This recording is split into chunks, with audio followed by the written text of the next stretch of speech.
नमस्कार, जय श्री कृष्णा दोस्तों। फिर से एक बार वेलकम करता हूं कि सेफ के चैनल पे। ये हमारी वीकली विजडम की सीरीज है और इसमें हम लोग मेजरली बात करते हैं म्यूचुअल फंड से जुड़े हुए आपके कॉमन क्वेश्चंस पे। ये हमारे एक्सपीरियंस से हम वो क्वेश्चंस पिक करते हैं जिससे सबसे ज्यादा सवाल हमारे पास आते हैं। जैसा कि आपको पता है, इस सीरीज में हमने पहले भी कुछ टॉपिक्स कवर किए हैं। मेनली एसआईपी की डेट क्या होनी चाहिए, कब आपको शुरू करनी चाहिए, मार्केट के अप और डाउन के बेसिस पे आप क्या डिसीजन ले सकते हैं।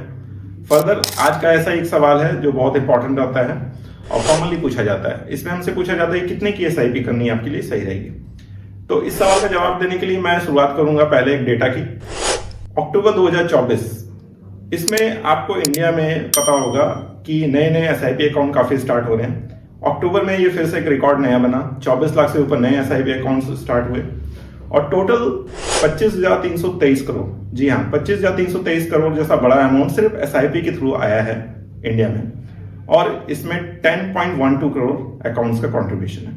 बट सबसे इसमें सरप्राइजिंग फैक्टर ये है कि आपको आश्चर्य होगा जानकर कि 75% से ज्यादा अकाउंट ऐसे हैं जिनकी एसआईपी अमाउंट है 500 रुपए से लेकर 2,000 रुपए के बीच में।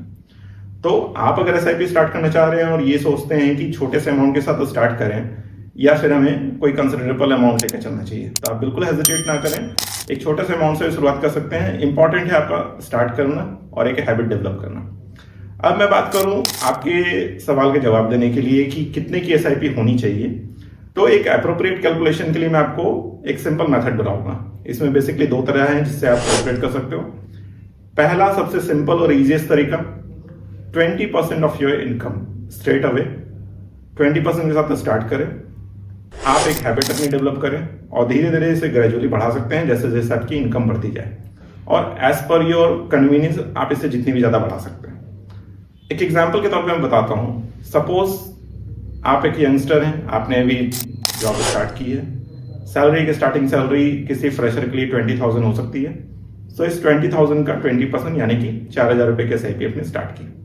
ग्रेजुअली आपको हर साल इंक्रीमेंट मिलनी है, वो 5% हो 10% हो, तो उसी रेशियो में आप अपनी एसआईपी के अमाउंट बढ़ाते जाएं और अपने जो भी आपके गोल्स हैं, शॉर्ट टर्म गोल्स हैं, लॉन्ग टर्म गोल्स हैं, उसके अकॉर्डिंगली उसे एडजस्ट करते हैं। तो ये एक मेथड हो गया। इसके साथ ही हम दूसरे मेथड की बात करेंगे जो हो सकता है गोल बेस्ड। गोल बेस्ड आपने तय करना है कि आप किस पर्पस के लिए इस एसआईपी को स्टार्ट करना चाह रहे हैं, आपका टाइम होराइजन क्या है, और उसके अकॉर्डिंगली बैक कैलकुलेशन करें। उसमें आपने अपनी एक्सपेक्टेड रेट ऑफ रिटर्न रखनी है। आपको ये भी कंसिडर करना है कि इन्फ्लेशन किस रेट से बढ़ रही है इंडिया में। तो टू बी सेफर साइड आप 8% का कैलकुलेशन ले सकते हैं। इस कैलकुलेशन से आपके बहुत सेफली टारगेट्स पूरे हो सकते हैं। तो इस गोल के बेसिस पे आप बैक कैलकुलेशन करें और बैक कैलकुलेशन से जो अमाउंट आता है उस अमाउंट के साथ आप अपनी एसआईपी स्टार्ट करें एंड डेफिनेटली आपके इनकम के अकॉर्डिंगली अलाइन होनी चाहिए। इस पे मैं एक एग्जांपल की बात करूं। सपोज आपने कार लेनी है, कार की कॉस्ट है 10 लाख, आपने डाउन पेमेंट करनी है सपोज 5 लाख और आप 5 साल वेट कर सकते हो। तो आज के दिन अगर आप एक 4,000 रुपए की एसआईपी स्टार्ट करते हो, that would be more than sufficient to cover your cost. और इसी तरह से कोई भी गोल हो, आपको अपने बिजनेस की स्टार्ट करनी हो, आपको मैरिज के लिए प्लानिंग करनी हो, बच्चों के लिए एसआईपी करनी हो, सबके लिए एक एस्टिमेटेड अकाउंट, एक अमाउंट कैलकुलेट करके उस पर आप कैलकुलेशन करें, बैक कैलकुलेशन करें और उस बेसिस पे अपनी एसआईपी अमाउंट डिस्कस करें। अब इसके बाद भी अगर आपके कोई सवाल रहते हैं, आप जानना चाहते हैं कि हम आपकी कैसे हेल्प कर सकते हैं, तो आप हमें कमेंट पे हमसे कनेक्ट करें और हमारे फॉलो करें। तो आज के लिए इतना ही और फिर से मैं एक नए टॉपिक के साथ आपके साथ कनेक्ट करूंगा जल्दी। धन्यवाद।